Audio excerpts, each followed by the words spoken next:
Hello students, साधना channel में आप सबका स्वागत है। बच्चों, आज हम क्लास 10th की व्याकरण के अंतर्गत विषय ले रहे हैं पद परिचय।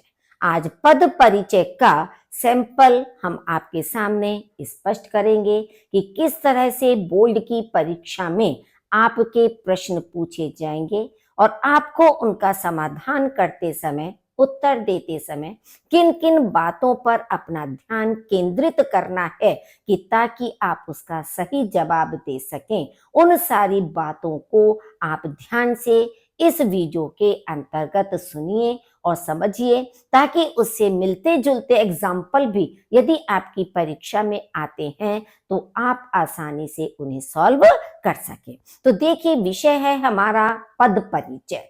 पद के विषय में आप जानते हैं कि वाक्य के अंतर प्रयुक्त जितने भी शब्द हैं, चाहे वो संज्ञा है, सर्वनाम है, विशेषण है, क्रिया है, क्रिया विशेषण है, तो ये सारी चीजें वाक्य में प्रयुक्त हो जाने पर पद कहलाती हैं और इन पदों का व्याकरणिक परिचय देना ही पद परिचय कहलाता है।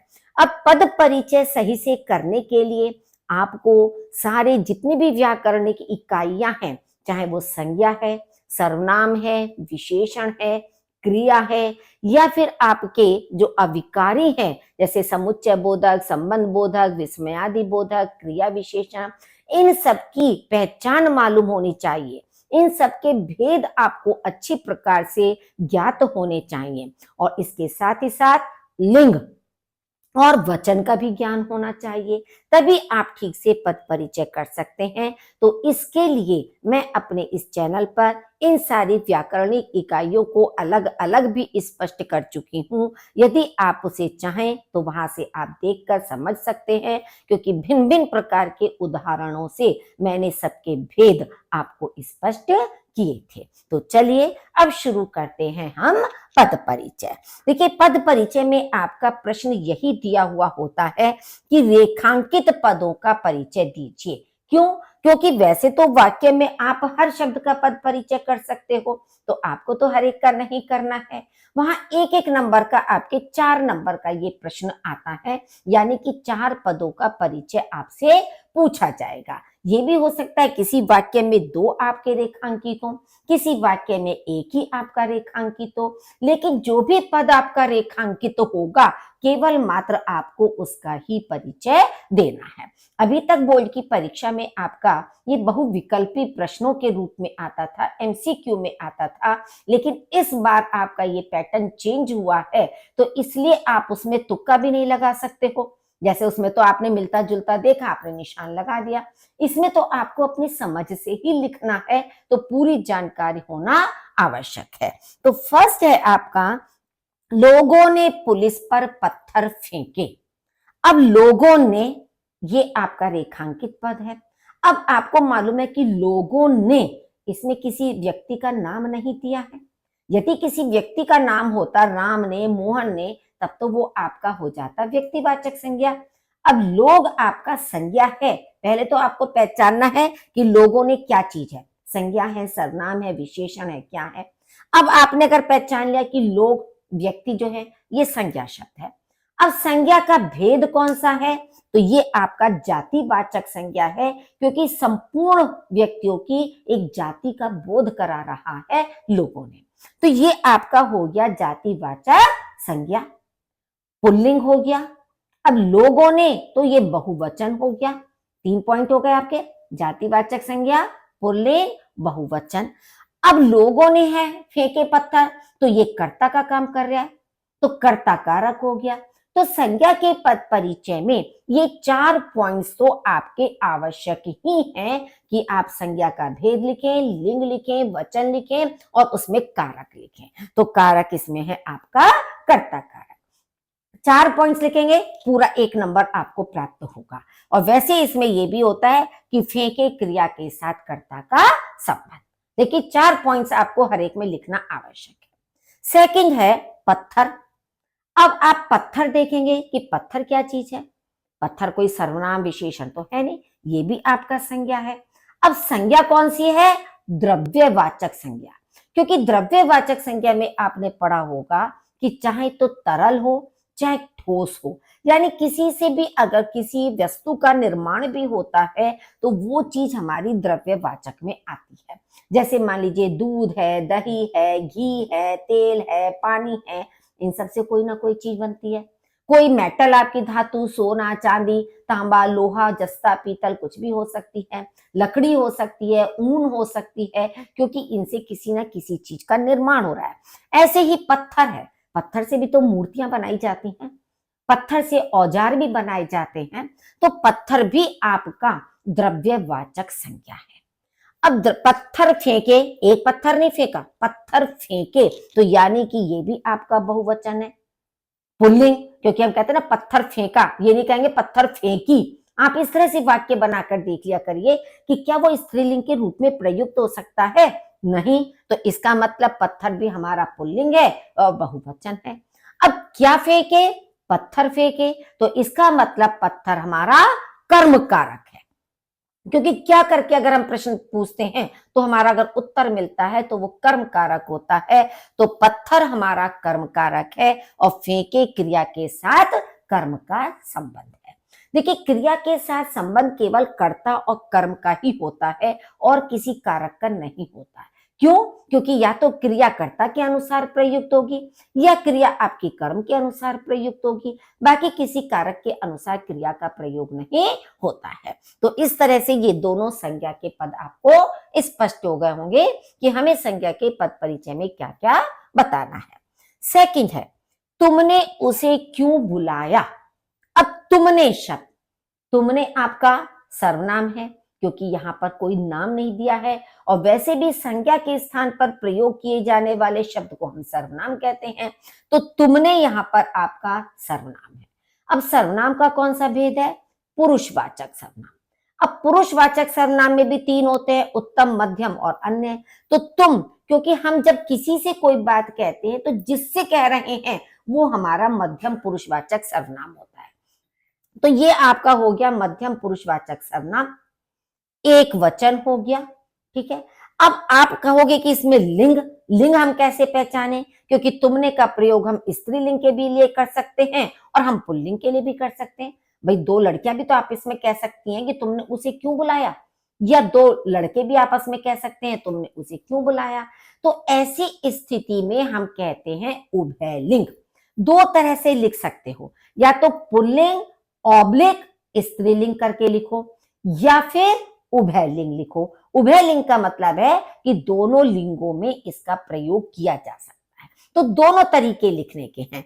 तो मध्यम पुरुषवाचक सर्वनाम, एक वचन, उभयलिंग और कर्ता कारक आपका। ठीक है, नेक्स्ट है उसे। अब उसे यानी कि हम किसी थर्ड पर्सन के लिए कह रहे हैं, तो अन्य पुरुषवाचक सर्वनाम हो जाएगा, एक वचन हो जाएगा। अब उसे, यहां पर भी आपकी सिचुएशन वही है कि या तो इसे पुल्लिंग ऑब्लिक स्त्रीलिंग करके लिखिए या उभयलिंग करके लिखिए। ठीक है, और उसे, उसे का मतलब उसको, तो ये कर्म कारक आपका हो जाएगा, ये कर्ता कारक था और उसे आपका कर्म कारक है। ठीक, नेक्स्ट है, एवरेस्ट संसार का सबसे ऊंचा शिखर है। अब एवरेस्ट, एवरेस्ट एक शिखर का नाम है, किसी भी चीज का नाम, चाहे व्यक्ति का नाम हो, पशु का नाम है, पक्षी का नाम है, या स्थान का नाम है, किसी वस्तु का नाम है, शिखर है, नदी है, गंगा है, किसी का भी नाम है, वो हमारा व्यक्तिवाचक संज्ञा होता है।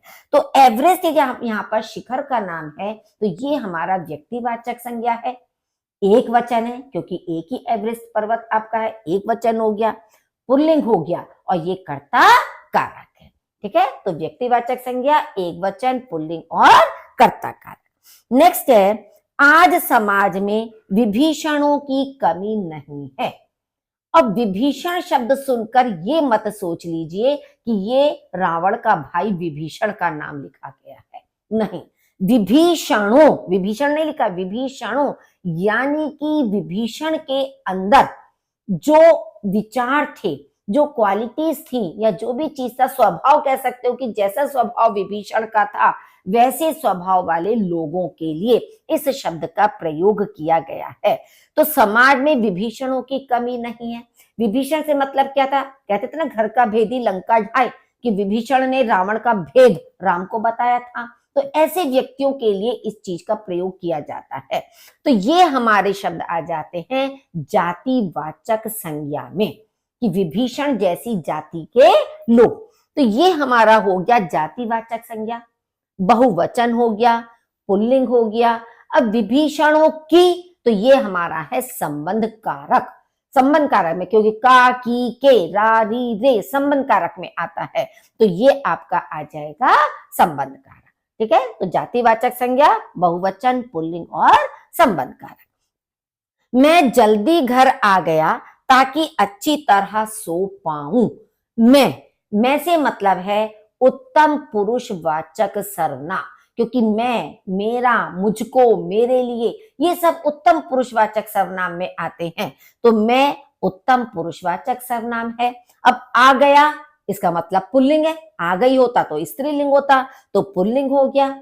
एक व्यक्ति के लिए है तो एक वचन हो गया, और मैं कर्ता कारक है। आ गया कर्ता क्रिया के साथ कर्ता का संबंध है।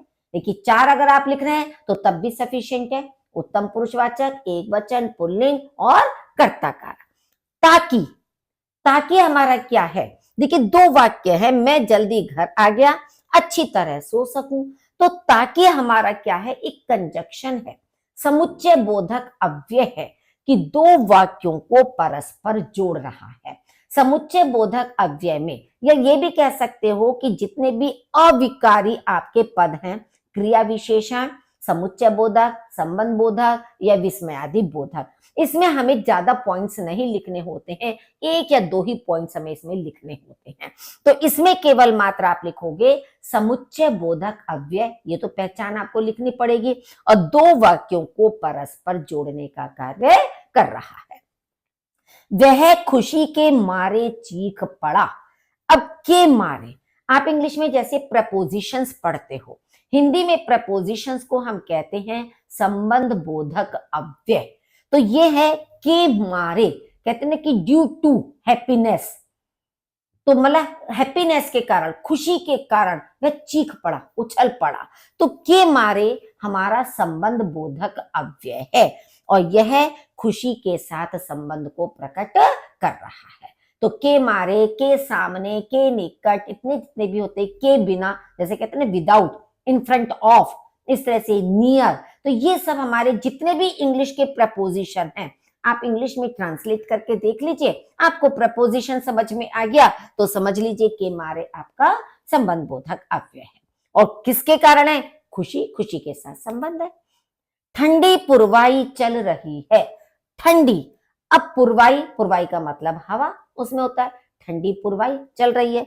तो ठंडी शब्द जो है ये उसकी गुण विशेषता को बता रहा है, तो ये गुणवाचक विशेषण हो गया आपका, एक वचन हो गया, और स्त्रीलिंग है, क्योंकि ठंडी, ठंडा नहीं है, ठंडी पुरवाई, तो ये आपका स्त्रीलिंग हो गया, और पुरवाई आपका विशेष्य है। तो विशेषण में आपको यही 4 चीज बतानी है, विशेषण का भेद, लिंग, वचन और विशेष्य आपको बताना है कि किस विशेष्य की विशेषता को वह बता रहा है। दंगों में बहुत लोग मारे गए। अब बहुत, अब कितने बहुत में कितने हैं, 100 हैं, 200 हैं, 1000 हैं, लाख हैं, करोड़ हैं, हमें नहीं मालूम है, लेकिन बहुत लोग मारे गए। तो बहुत का मतलब हो गया अनिश्चित संख्यावाचक विशेषण, कि जिसकी संख्या निश्चित ना हो, तो अनिश्चित संख्यावाचक विशेषण हो गया ये आपका। बहुवचन हो गया क्योंकि बहुत है आपके, पुल्लिंग हो गया, और लोग आपका विशेष्य है क्योंकि लोगों की विशेषता बता रहा है बहुत, तो लोग आपका विशेष्य। तो अनिश्चित वाचक संख्या, अनिश्चित संख्यावाचक विशेषण, बहुवचन, पुल्लिंग और लोग विशेष्य। मेरी बहन 5वीं कक्षा में पढ़ती है, मेरी, अब मेरी से आपको समझ में आ रहा होगा, वैसे तो ये संबंधवाचक सर्वनाम है क्योंकि रा, री, रे, का, की, के संबंधवाचक सर्वनाम है, लेकिन एक चीज आपको बहुत अच्छी तरह से ध्यान में रखना है कि बहन संज्ञा शब्द से पहले अगर सर्वनाम का प्रयोग किया जाता है तो वो सर्वनाम नहीं रहता है, वो सार्वनामिक विशेषण कहलाता है। लेकिन नाम से स्पष्ट होता है सार्वनामिक यानी सर्वनाम वाला विशेषण है। तो इसको आप ये भी कह सकते हो, खाली सार्वनामिक विशेषण लिख दोगे तब भी आपका राइट है, और आप संबंधवाचक सार्वनामिक विशेषण लिखोगे तब भी आपका राइट है। अगर आपको क्लियर नहीं है तो केवल सार्वनामिक विशेषण लिख दीजिए। सार्वनामिक विशेषण है, एक वचन है, स्त्रीलिंग है, और बहन आपका विशेष्य है, क्योंकि बहन की विशेषता बता रहा है मेरी बहन। तो ये हमेशा याद रखिए कि अगर संज्ञा शब्द से पहले सर्वनाम आया वो आपका सार्वनामिक विशेषण बन जाएगा।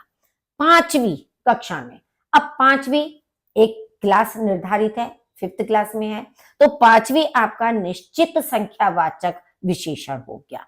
ठीक है, स्त्रीलिंग है क्योंकि 5वीं, 5वां नहीं है, स्त्रीलिंग हो गया, एक वचन हो गया, और कक्षा इसमें आपका विशेष्य है कि कक्षा की विशेषता बता रहा है। निर्धन मजदूर अनथक परिश्रम कर रहा है। अब निर्धन, निर्धन मजदूर, तो निर्धन क्या है आपका गुणवाचक विशेषण है। भाई मजदूर निर्धन हो सकता है, धनी हो सकता है, स्वस्थ हो सकता है, तो ये सारी चीजें जो है ये गुणवाचक विशेषण के अंतर्गत आती हैं। तो गुणवाचक विशेषण है, एक वचन है, पुल्लिंग है, और मजदूर विशेष्य है, मजदूर की विशेषता बता रहा है। कर रहा है, अब कर रहा है ये आपकी क्रिया है, अनथक परिश्रम कर रहा है। अब आपको ये देखना है कि क्रिया कौन सी है, क्या ये अकर्मक है, सकर्मक है, संयुक्त क्रिया है, कौन सी क्रिया है। तो ये पहचानना है, ये पहचानने के लिए आपको क्या करना है कि निर्धन मजदूर क्या कर रहा है, क्या करके आपने परिश्रम किया, लिखा प्रश्न किया तो आ गया परिश्रम। तो क्या करके जब आपको उत्तर मिल रहा है तो इसका मतलब हमारा कर्म दिया हुआ है, सकर्मक क्रिया हो गया ये।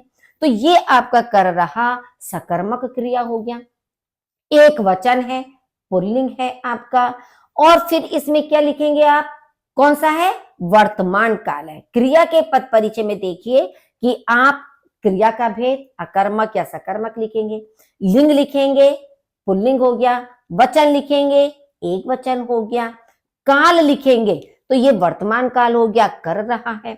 इसमें आपको वाच्य भी बताना है कि ये आपका कर्तृवाच्य है, क्योंकि निर्धन मजदूर काम कर रहा है, सिंपल कर्ता के अनुसार क्रिया है, तो ये आपका कर्तृवाच्य हो गया। और इसमें एक कर्तरी प्रयोग कहलाता है, जब वाच्य आपको पढ़ाए थे तो उसमें स्पष्ट किया था, तो ये आपका कर्तृवाच्य और कर्तरी प्रयोग है। तो क्रिया के पद परिचय में आपको ये सारे पॉइंट्स बताने आवश्यक हैं। नेक्स्ट है उन्हें जाने दो। अब जाने दो, यहां आप देखेंगे जाने और दो धातुओं का प्रयोग किया गया है, तो इसका मतलब क्या है, ये संयुक्त क्रिया है आपकी। ठीक है, तो ये संयुक्त क्रिया हो गई। संयुक्त क्रिया के साथ आप और क्या लिखोगे, उन्हें जाने दो, यानी कि आपका एक वचन भी कर सकते हो और बहुवचन में भी हो सकता है, क्योंकि उन्हें जाने दो, उन्हें शब्द है तो बहुवचन में लिखिए तो ज्यादा अच्छा है, या तो होता उसे जाने दो तो एक वचन हो जाता, उन्हें है तो हम इसको बहुवचन कर देते हैं। उभयलिंग, क्यों, क्योंकि उन्हें से हमें स्पष्ट नहीं हो रहा है कि हम स्त्रीलिंग के लिए कर रहे हैं या पुल्लिंग के लिए कर रहे हैं, तो ये आपका उभयलिंग हो गया। अब वर्तमान काल है आपका ये भी, और आपका कर्तृवाच्य और कर्तरी प्रयोग है। तो क्रिया के पद परिचय में ये पॉइंट्स आप जरूर ध्यान रखिए। कोई लड़का बाहर खड़ा है, अब कोई लड़का, अब आप एकदम से देखिए ध्यान कि लड़का हमारा संज्ञा शब्द आ गया, जातिवाचक संज्ञा आ गई, तो इसका मतलब क्या है कि लड़का शब्द से पहले कोई, वैसे तो कोई आपका कौन सा है, अनिश्चयवाचक सर्वनाम है ये, कि कोई लड़का, कोई हम नहीं जानते कि कौन सा लड़का है, अनिश्चयवाचक सर्वनाम है। लेकिन जब वो संज्ञा शब्द से पहले आया तो आपका बन गया सार्वनामिक विशेषण। तो सार्वनामिक विशेषण है, एक वचन है, लड़का है तो ये पुल्लिंग आपका हो गया, और लड़का विशेष्य हो गया। ठीक है, अब खड़ा है, खड़ा है आपकी क्रिया है। अब लड़का बाहर खड़ा है, अब कहाँ खड़ा है ये प्रश्न कर रहे हैं, क्या नहीं कर रहे हैं, तो कहां से हमारी कर्म नहीं बनता है, कर्म इसमें हमारा नहीं आ रहा है, तो इसका मतलब ये हमारी अकर्मक क्रिया है, कर्म रहित है, अकर्मक क्रिया हो गई है।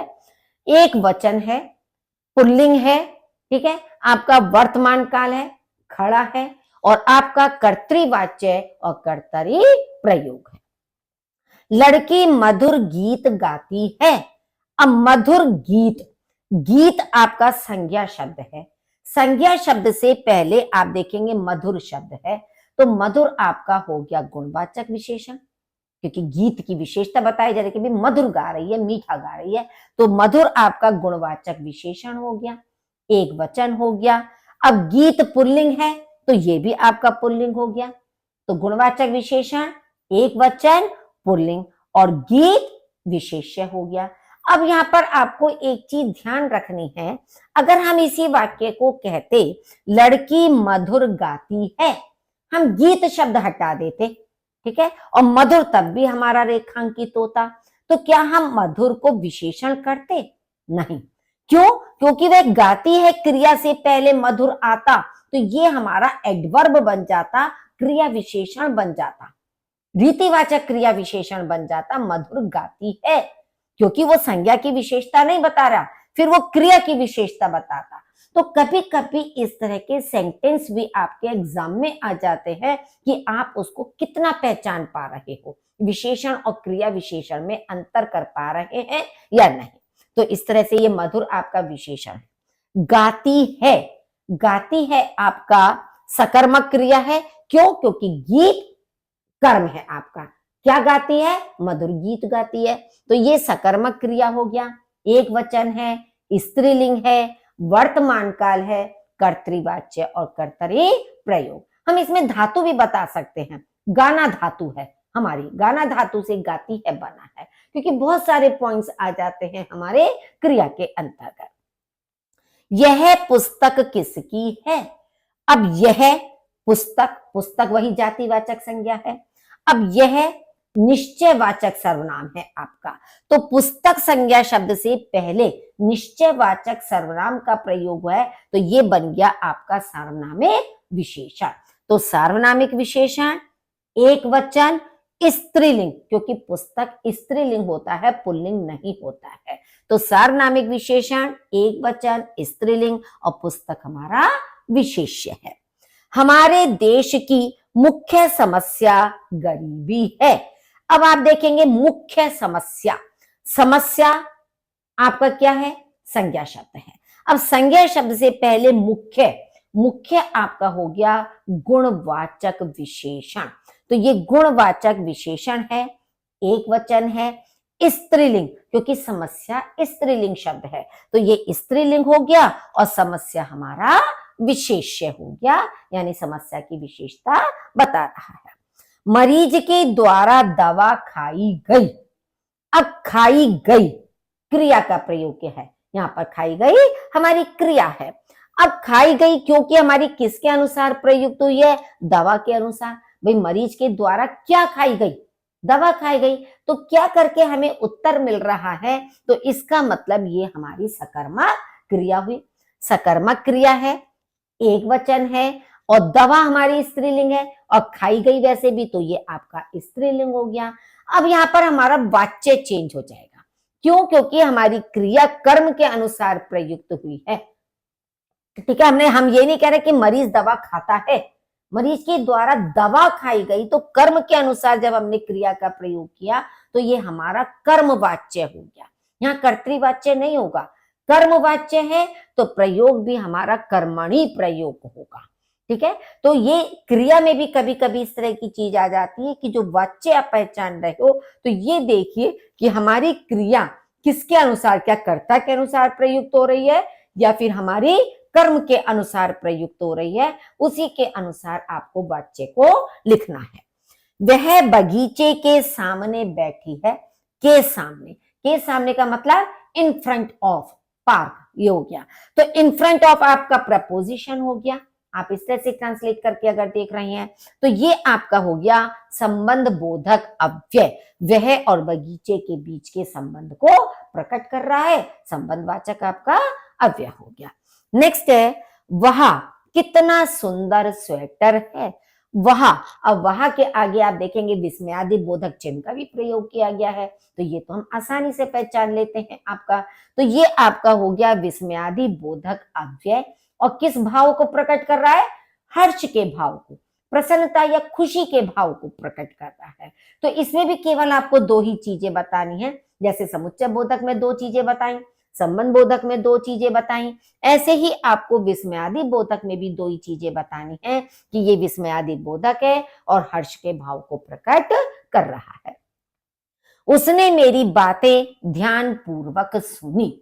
अब ध्यान पूर्वक हमारा रीतिवाचक क्रिया विशेषण है, यानी कार्य करने का तरीका समझना। तो ये हमारा रीतिवाचक क्रिया विशेषण है और सुनी क्रिया की विशेषता को बता रहा है। तो ये जितने भी अविकार्य आपके शब्द है, ये चारों क्रिया विशेषण, संबंध बोधक, समुच्चय बोधक, विस्मयादि बोधक, ये सब आपके केवल दो दो ही पॉइंट्स बताने वाले होते हैं।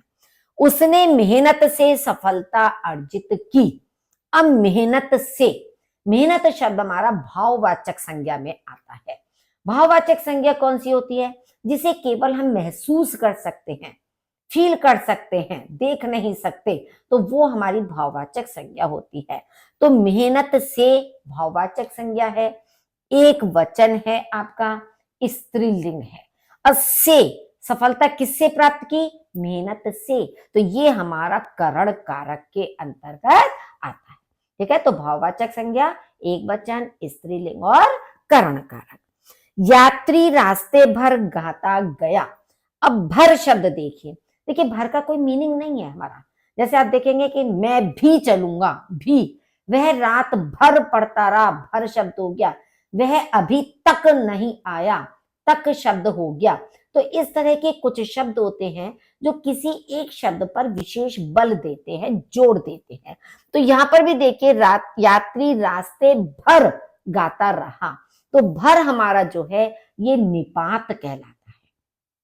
ही, भी, भर, तक, ये सब हमारे निपात कहलाते हैं और रास्ते शब्द पर विशेष बल देने वाला है। अब गाता गया, आप इसको दोनों तरह से प्रयुक्त कर सकते हो। ये गाता गया आपकी संयुक्त क्रिया भी हो जाएगी, क्योंकि गाता और गया दो धातुओं को मिलाकर बन रहा है, तो हम इसे संयुक्त क्रिया भी कह सकते हैं। और इसे हम रास्ते भर गाता गया अकर्मक क्रिया भी कह सकते हैं। वैसे ये संयुक्त क्रिया आप इस तरह के शब्दों को लिखो तो ज्यादा बेटर है आपका। तो गाता गया आपका संयुक्त क्रिया हो गया, एक वचन हो गया और आपका पुल्लिंग हो गया, क्योंकि यात्री के अनुसार गाता गया हमने प्रयोग किया है। फिर गाता गया, समय बीत चुका है, गया, तो ये हमारा भूतकाल हो गया। ठीक है, तो अकर्मक क्रिया, एक वचन, पुल्लिंग, भूतकाल आपका, और कर्तृवाच्य और कर्तरी प्रयोग है। राम ने कहा कि कल वह दिल्ली जा रहा है। अब की आपका जो आया है, ये एक वाक्य हो गया, राम ने कहा, ये दूसरा हो गया कल वह दिल्ली जा रहा है। अब इन दो वाक्यों को जोड़ने वाला जो की है, ये हमारा कहलाता है समुच्चय बोधक अव्यय, यानी कंजक्शन है। तो बस हमें केवल क्या लिखना है? समुच्चय बोधक अव्यय है और दो वाक्यों को परस्पर जोड़ रहा है। ईमानदार व्यक्ति की सदा विजय होती है। ईमानदार किसी की क्वालिटी को बता रहा है, गुण को बता रहा है, तो ईमानदार हमारा गुणवाचक विशेषण है, एक वचन है, पुल्लिंग है और आपका व्यक्ति विशेष्य है, यानी कि व्यक्ति विशेष्य की विशेषता को बता रहा है। गुणवाचक, एक वचन, पुल्लिंग और व्यक्ति विशेष्य। सदा विजय होती है। विजय हमारी भाववाचक संज्ञा है। ठीक है, भाववाचक संज्ञा है, एक वचन है और स्त्रीलिंग होती है, क्योंकि विजय होती है, हम ये नहीं कहते विजय होता है, विजय होती है।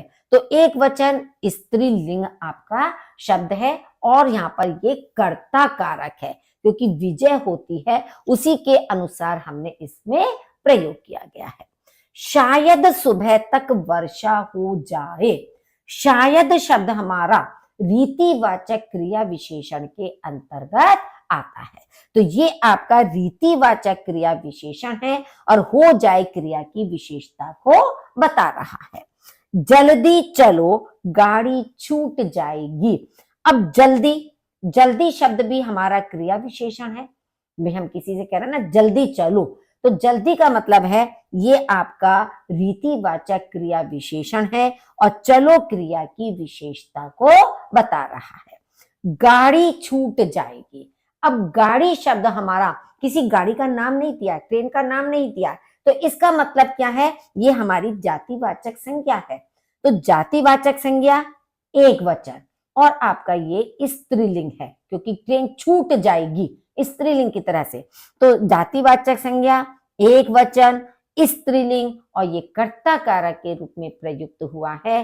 तो इस तरह से स्टूडेंट्स आप देखेंगे कि इन 25 सेंटेंस के माध्यम से मैंने संज्ञा से लेकर आपके निपात तक हर शब्द का एक पद परिचय आपको बताया है कि किसके पद परिचय में आपको किन किन के बिंदुओं पर अपना ध्यान केंद्रित करना है, ताकि आप अपनी परीक्षा में पूरे अंक अच्छी तरह से प्राप्त कर सकें और आपका टाइम भी वेस्ट ना हो। आपने यदि अभी तक मेरे चैनल को सब्सक्राइब नहीं किया है तो प्लीज उसे सब्सक्राइब कर लीजिए, बेल आइकन प्रेस करिए ताकि आने वाली वीडियो की नोटिफिकेशन आपको पहले से पहले प्राप्त हो सके। सुनने के लिए आपका बहुत बहुत धन्यवाद।